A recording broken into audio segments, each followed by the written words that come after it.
आज हम नया टॉपिक स्टार्ट कर रहे हैं, वो है इंडेक्स नंबर। इंट्रोडक्शन। आर्थिक एवं वेबसाइट समन्वय में समय पर जो चेंजेस होते रहते हैं, जैसे वस्तुओं की कीमतें हमेशा एक जैसी नहीं रहेंगी, कभी बढ़ेंगी कभी कम होंगी। यानी वस्तुओं की कीमत बढ़ जाती है या फिर कभी कम हो जाती है। ऐसे ही जो प्रोडक्शन है, कभी वो कम हो जाएगा कभी वो बढ़ जाएगा। तो इस तरह का जो ये माप है, इस तरह के जो परिवर्तन है उनको हम कैसे डिफाइन कर सकते हैं? साइंटिफिक विधि द्वारा, यानी इंडेक्स नंबर की हेल्प लेके हम ये कर सकते हैं। डेफिनेशन क्या है इसकी? सूचनांक एक विशेष प्रकार के माध्य है। Index number a specialisation type of average, ये इसकी डेफिनेशन है। उसके बाद इसकी कुछ विशेषताएं हैं। सूचनांक द्वारा समूह के सापेक्ष परिवर्तनों का माप किया जाता है। ये किसी विशेष आधार या स्थान को लेकर बनाए जाते हैं। सूचनांक इंडेक्स नंबर यानी सूचनांक, या फिर आधार, इसमें क्या होता है, आधार वर्ष और चालू वर्ष की तुलना की जाती है। यानी ये किसी को बेस ईयर मान लेंगे और किसी को करंट ईयर। तो बेस ईयर में क्या है, करंट ईयर में क्या है, आपस में उनका कंपैरिजन इंडेक्स नंबर की हेल्प से होता है। नेक्स्ट इसके है uses of index number. Index number को हम इकोनॉमिक बैरोमीटर भी कह सकते हैं। जो हमारे पास कलेक्शन ऑफ डाटा होती है उसको सिंप्लीफाई करने के लिए या कंपैरिजन इजी करने के लिए भी हम इंडेक्स नंबर का यूज करते हैं। फर्स्ट इसमें यूजेस में यही लिखा हुआ है, किसी पर मात्रा के ऐसे परिवर्तनों को मापने के लिए जिनको हम डायरेक्ट नहीं निकाल सकते, वैल्यूज डायरेक्ट उनका कंपैरिजन नहीं कर सकते, तो इंडेक्स नंबर की उसमें हेल्प लेते हैं।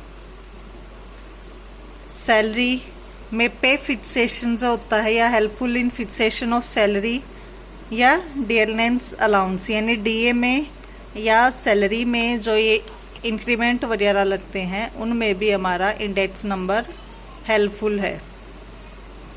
प्रिडिक्शन, पूर्वानुमान लगाने के लिए भी, यानी पीछे क्या हुआ था उसको मद्देनजर रखते हुए फ्यूचर में क्या होएगा उसके बारे में पता लगाने के लिए भी इंडेक्स नंबर हेल्पफुल है।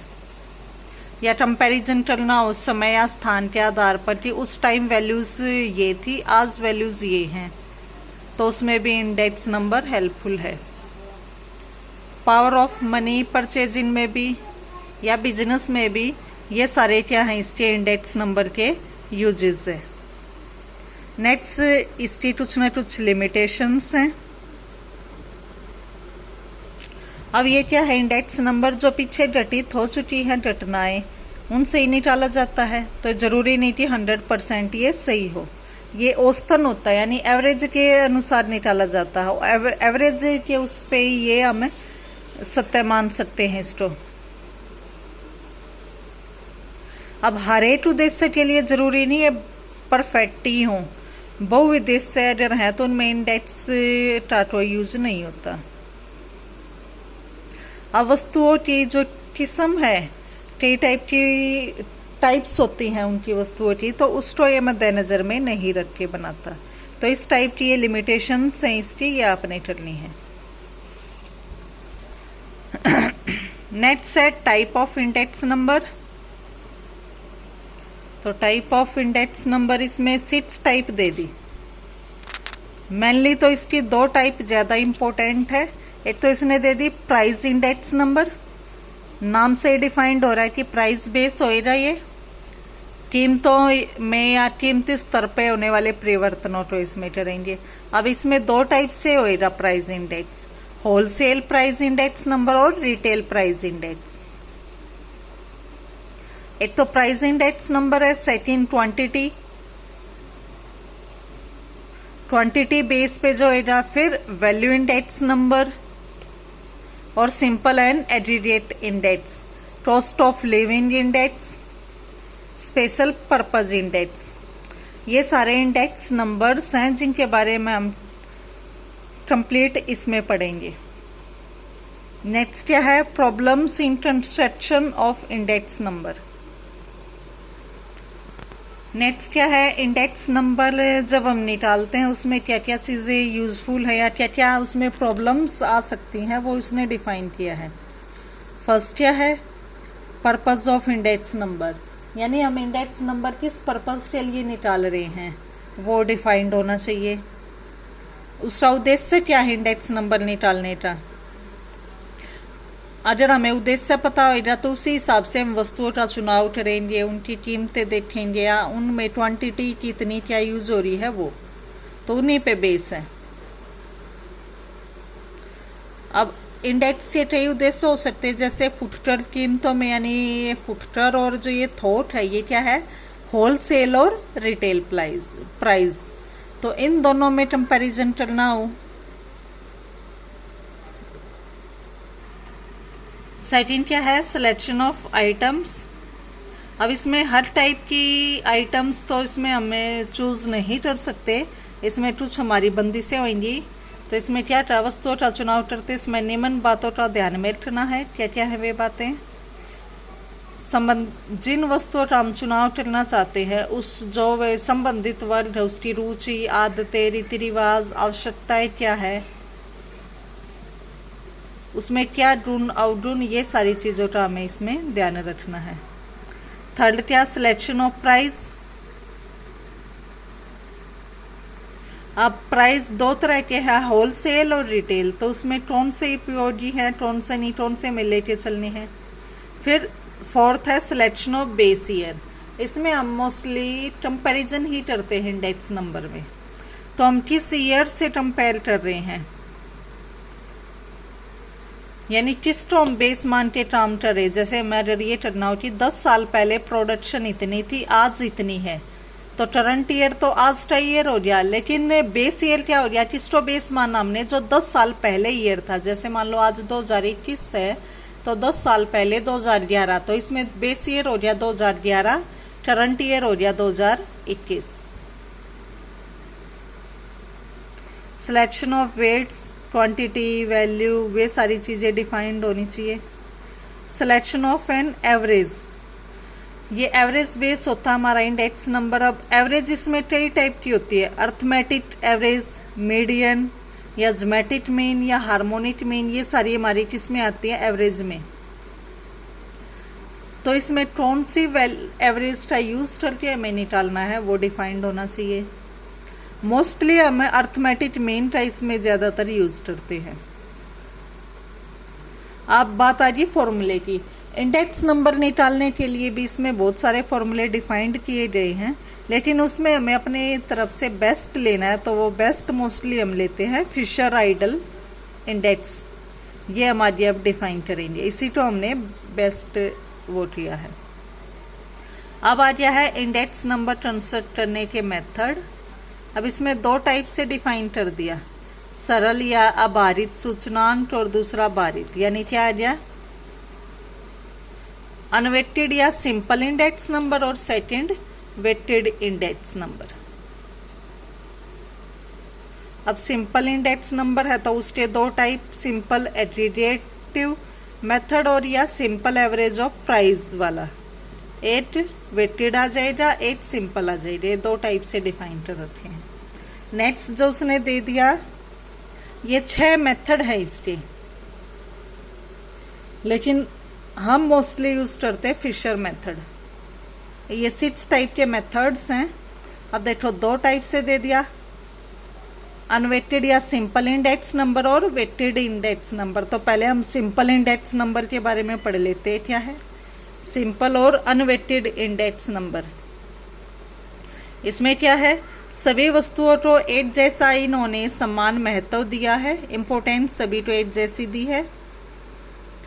और ये दो टाइप से इसने यहाँ डिफाइन की थी, सिंपल एग्रीगेटिव मेथड और simple average of price in relative method. तो वही इसने दो टाइप से डिफाइन कर दी है। क्लियर। अब पहला क्या है, सिंपल एग्रीगेटिव मेथड। तो ये फर्स्ट मेथड करते हैं। अब जो फर्स्ट था वो क्या है, सिंपल एग्रीगेटिव मेथड। इसमें सिंपल एक फॉर्मूला यूज होना है। वो आगे इसने जो ये लिख रखा है कि करंट ईयर की कीमतों के जोड़ को बेस ईयर की कीमतों के जोड़ से बाद देकर 100 से गुणा करके हम इंडेक्स नंबर निकाल सकते हैं। मैथमेटिकली देखते हैं इसको। ये formula capital P01 equal to summation P1 upon summation P0 multiply by 100। देखो इसमें जो P01 है वो है प्राइस इंडेक्स। अगर हमें क्वेश्चन में प्राइस इंडेक्स निकालना हो, जैसे एग्जांपल फर्स्ट में देखिए हम ट्रांसफर प्राइस इंडेक्स यानी हमें निकालना है P01। यहाँ 0 जो डिनोट होता है, 0 डिनोट होता है बेस ईयर के लिए और 1 डिनोट होता है करंट ईयर के लिए। तो समेशन P0 बेस ईयर वाला और समेशन P1 करंट ईयर वाला। और फॉर्मूला क्या कहता है, करंट ईयर का समेशन अपॉन बेस ईयर का समेशन मल्टीप्लाई बाय 100। ये है वैल्यू P01 की यानी प्राइस इंडेक्स की। अब इस टाइप के क्वेश्चन होंगे कैसे, तो वो देखो। Construct price index for 2014 based on 2005। Based on 2005 यानी बेस ईयर किसको लेना है 2005 को और करंट ईयर किसको लेना है 2014 को।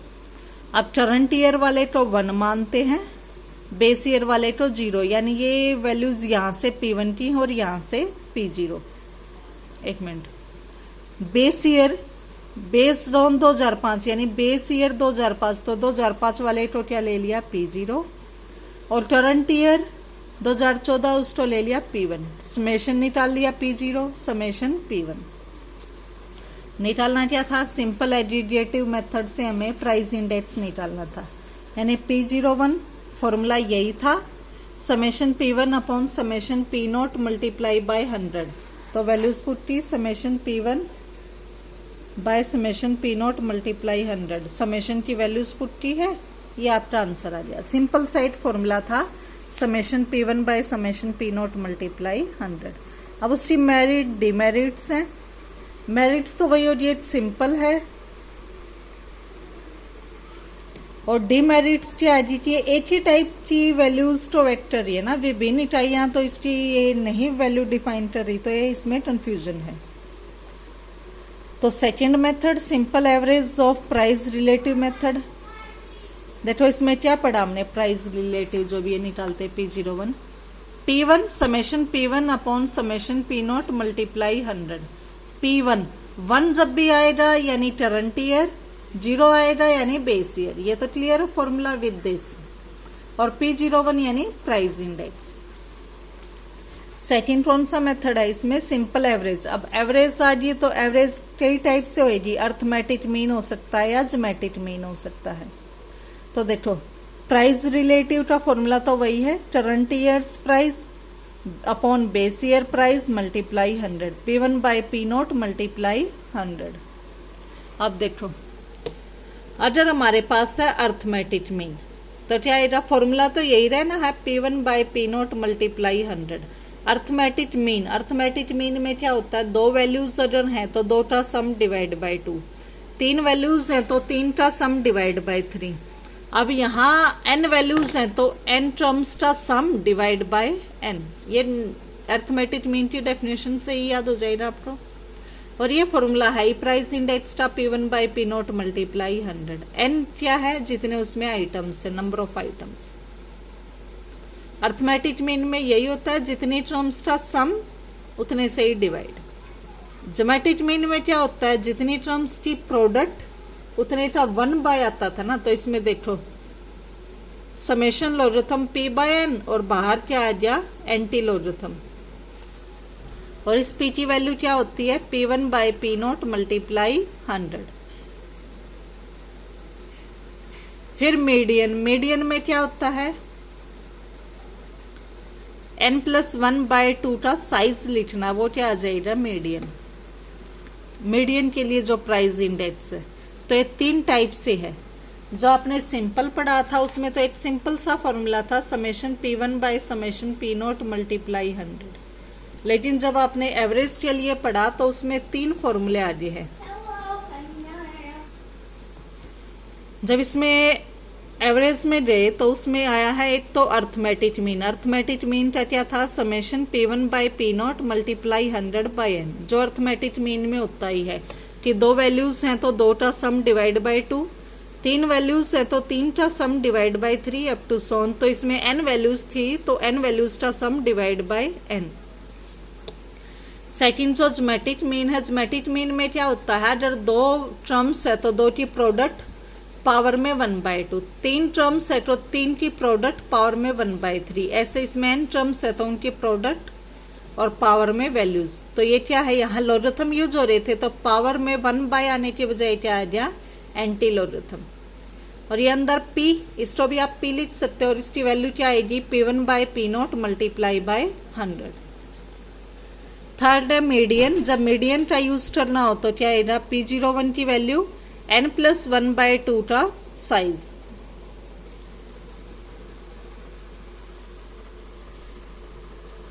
नेक्स्ट सब एग्जाम्पल देखो, एग्जाम्पल 2। इसमें हमें 2 ईयर गिवन है, 2009 एंड 2014।